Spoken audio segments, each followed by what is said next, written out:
J'ai mangé le lundi, le mardi, le mercredi et le vendredi.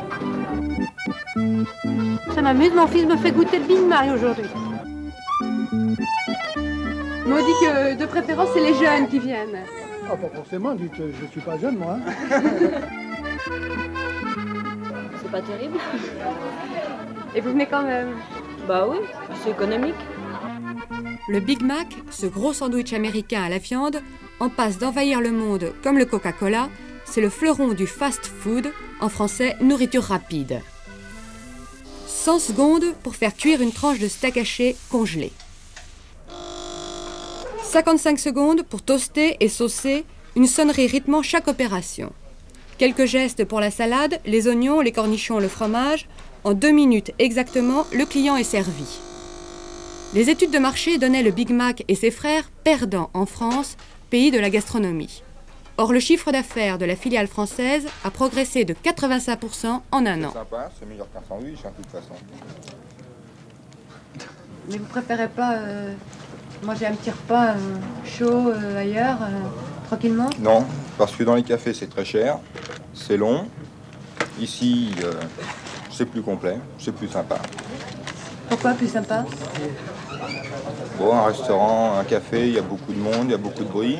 Ici, c'est assez tranquille. On est indépendant, on n'a pas de service à donner. On n'est pas obligé de crier après le garçon.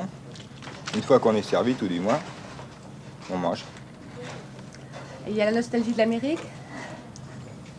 Un petit peu, oui. Nostalgie, nostalgie, 15 milliards de hamburgers ont déjà été mangés dans les 5000 restaurants de la chaîne. Et à Wall Street, l'action du hamburger ne fait que monter. Les produits McDonald's sont des produits industrialisés et donc on a un parfait contrôle de chacun des éléments qui rendent à la composition des produits.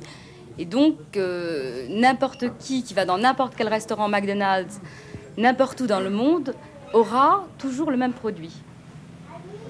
Et ça, c'est un élément effectivement du succès de toute manière. Et pourquoi pas un produit adapté à la France? Celui-ci marche en France, pourquoi en choisir un autre? Pour les restaurateurs français de fast-food, les débuts sont difficiles. Un tiers d'entre eux, à peine ouverts, ont déjà dû fermer.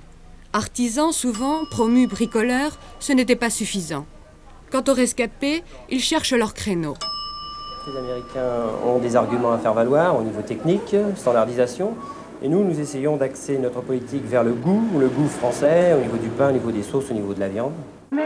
En attendant, le géant américain a déjà transporté à Paris son école de hamburgerologie pour former ses premiers rejetons. Bonjour, que puis-je faire pour vous aujourd'hui? Ça y est, vous l'avez attrapé.